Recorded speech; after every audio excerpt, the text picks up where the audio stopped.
रात के 2 बज रहे थे और मोहित, अयान और पलक अपने दोस्तों के साथ एक कैंप फायर के पास बैठे थे। हल्की ठंडी हवा के झोंके और जंगल के सन्नाटे में वे एक दूसरे को डरावनी कहानियां सुना रहे थे।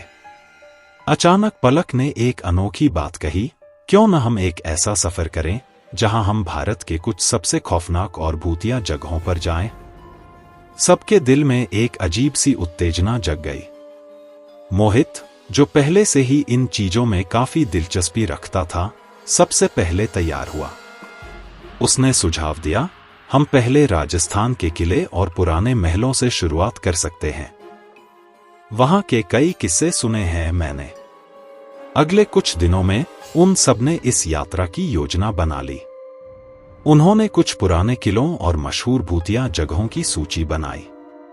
सबसे पहले उनका गंतव्य था राजस्थान का एक पुराना किला, जहां के बारे में कहा जाता है कि वहां रात को अजीबोगरीब आवाजें सुनाई देती हैं और परछाइयां दिखती हैं।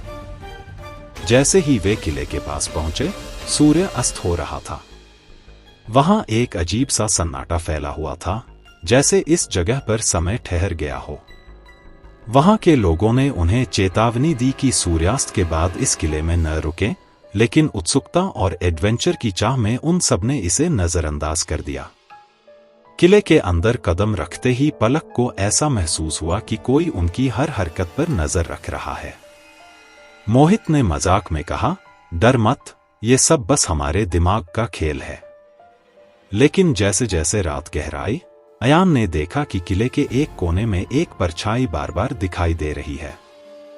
वह धीरे धीरे उसकी ओर बढ़ा और एक क्षण में उस परछाई ने उसका हाथ पकड़ लिया। अयान चौंक कर पीछे हटा, लेकिन उसके हाथ पर उंगलियों के निशान बन चुके थे। उसकी आंखों में डर के साए फैल गए। इस अनुभव ने उनके दिलों में डर का बीज बो दिया था, और अब यह सफर केवल एक एडवेंचर नहीं रह गया था। किले के भयानक अनुभव के बाद भी दोस्तों का हौसला टस से मस नहीं हुआ।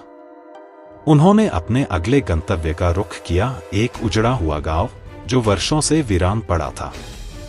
इस जगह के बारे में कहा जाता था कि यहाँ एक महामारी फैली थी जिसने पूरे गांव को लील लिया था, और गांव के लोग आज भी आत्माओं के रूप में वहां भटकते हैं।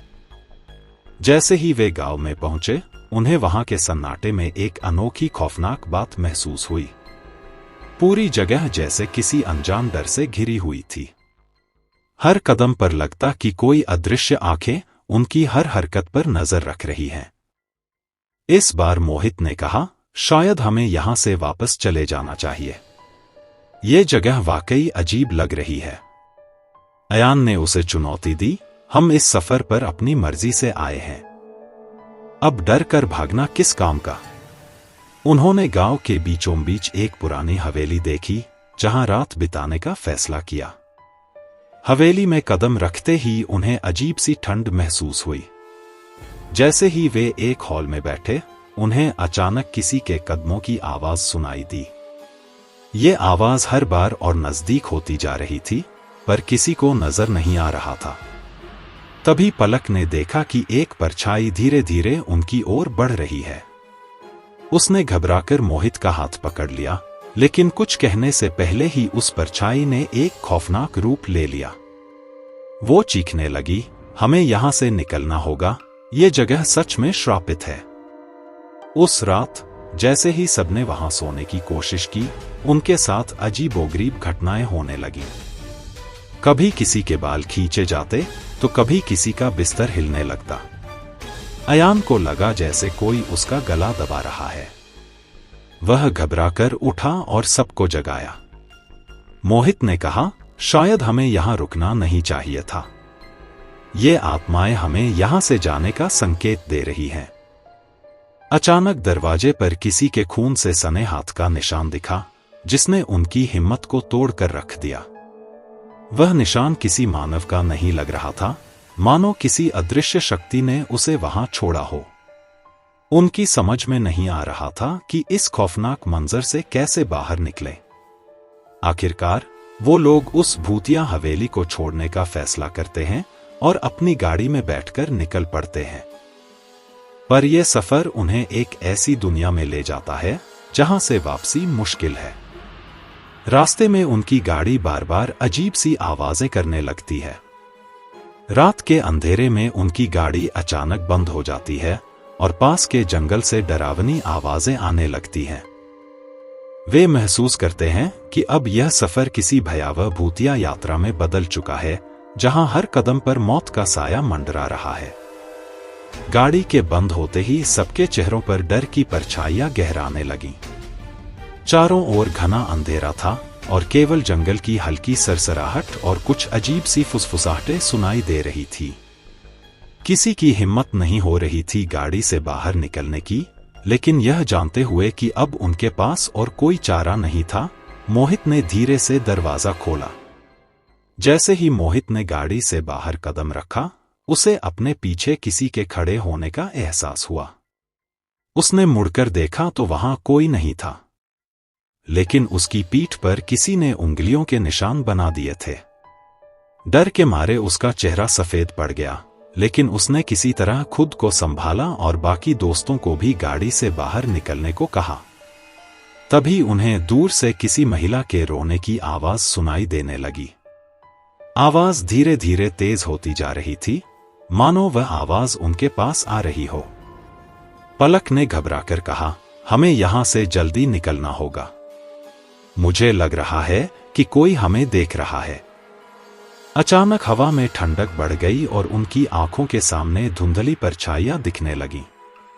ये परछाइयां धीरे धीरे एक भयानक रूप ले रही थीं, जिनके चेहरे विकृत और आंखें गहरी काली थीं।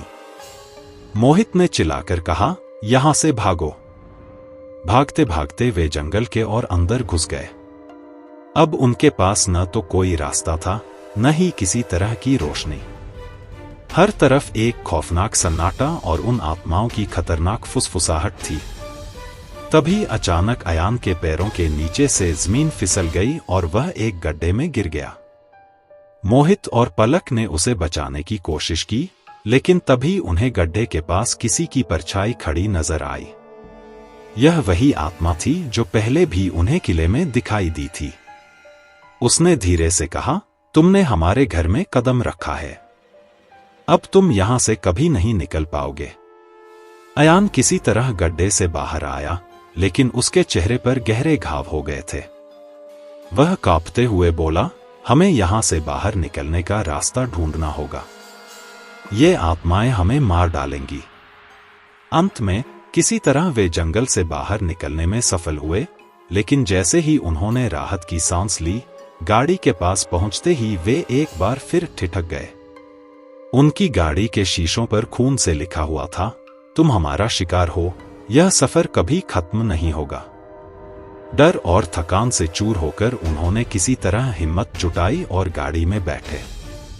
लेकिन उनके अंदर ऐसा डर समा चुका था कि अब किसी और गंतव्य पर जाने की हिम्मत नहीं बची थी। रास्ते में पलक ने धीरे से कहा, शायद ये हमारे पीछे हमेशा रहेंगे जब तक हम जिंदा हैं। ये आत्माएं हमारा पीछा नहीं छोड़ेंगी। उनके सफर का हर एक पड़ाव अब मौत की आहट बन चुका था। उनकी जिंदगियों में कभी न खत्म होने वाला अंधेरा समा चुका था। इस तरह उनके सफर ने उन्हें ऐसी जगह पहुंचा दिया था जहां से न वापसी थी और न ही चैन। वे भले ही जीवित लौट आए हों, लेकिन उनके साथ एक अजीब और भयानक खौफ हमेशा के लिए जुड़ गया था। बहोटन का सफर उनके जीवन का एक ऐसा डरावना अध्याय बन चुका था जो उनके साथ हर रात साए की तरह रहता था। सफर खत्म होने के बाद भी वे आत्माओं के भयावह साए से दूर नहीं हो पाए। घर लौटने के बाद भी उनकी जिंदगियों में अजीब और डरावनी घटनाएं होने लगीं। रात को उन्हें अपने कमरे में हलचल महसूस होती, अजीब आवाजें सुनाई देती और दीवारों पर गहरे खरोंच के निशान नजर आने लगे। मोहित ने अपने घर के एक कोने में किसी की परछाई देखी जो हर रात उसकी ओर घूरती रहती थी। अयान ने महसूस किया कि उसका स्वास्थ्य तेजी से गिरने लगा है। डॉक्टर ने कोई बीमारी नहीं पाई, लेकिन उसे रात में किसी के गले दबाने जैसा एहसास होता था। हर रात जैसे कोई अदृश्य शक्ति उसके पास आकर उसे डराने का प्रयास करती। एक दिन पलक ने अपने कमरे में एक चिट्ठी पाई जिस पर खून से लिखा था, तुम हमारा शिकार हो, ये सफर अभी खत्म नहीं हुआ है। उस खत को पढ़ते ही उसके रोंगटे खड़े हो गए। उसे समझ नहीं आ रहा था कि आखिर ये सब कब और कैसे रुकेगा। कुछ समय बाद मोहित ने हिम्मत करके एक तांत्रिक की मदद लेने का फैसला किया। तांत्रिक ने बताया कि उन आत्माओं ने उन सब पर एक श्राप लगा दिया है जो तभी खत्म होगा जब वे उन आत्माओं के लिए एक खास अनुष्ठान करेंगे। तांत्रिक ने उन्हें उन आत्माओं को शांति देने का एक तरीका बताया। सभी दोस्त मिलकर उस जगह वापस गए जहां से उन्होंने यह भयानक सफर शुरू किया था। उन्होंने तांत्रिक के निर्देशानुसार अनुष्ठान किया और उन आत्माओं से माफी मांगी। उन्होंने उन आत्माओं के नाम की मोमबत्तियां जलाईं और उनके लिए एक आखिरी प्रार्थना की। जब अनुष्ठान पूरा हुआ तो उन्हें एक भारी सी राहत महसूस हुई, जैसे किसी ने उनके दिल से कोई बड़ा बोझ हटा लिया हो। वहां का वातावरण भी शांत हो गया और वे महसूस कर सकते थे कि उन आत्माओं ने अब उन्हें माफ कर दिया है। अनुष्ठान के बाद वे सभी वहां से निकलने लगे, लेकिन जैसे ही उन्होंने आखिरी कदम रखा, उन्हें एक हल्की सी फुसफुसाहट सुनाई दी, अब तुम आजाद हो। उन्होंने मुड़कर देखा तो दूर एक धुंधली आकृति हाथ हिलाती हुई नजर आई, जो धीरे धीरे हवा में घुलकर गायब हो गई। ये वही आत्मा थी जिसने उनका पीछा किया था, लेकिन अब उसमें एक अजीब सा सुकून था। अपने घर लौटने के बाद उन्हें कोई अजीब घटना महसूस नहीं हुई। वह श्रापित सफर अब खत्म हो चुका था, लेकिन उन घटनाओं ने उनके जीवन में गहरे निशान छोड़ दिए थे। उस यात्रा की यादें हमेशा उनके दिल और दिमाग पर हावी रहीं, मानो वे कभी न भूल पाएंगे कि उन्होंने किस प्रकार मौत और भय का सामना किया था। बहोतन का सफर उनके जीवन का एक ऐसा अध्याय था जिसने उन्हें सिखा दिया कि कभी कभी जिज्ञासा और रोमांच खतरनाक रूप ले सकते हैं। वे आत्माओं के उस सफर को भले ही भूलने की कोशिश करते रहे, लेकिन वह हमेशा उनके ज़हन में एक डरावनी कहानी बनकर जिंदा रहा।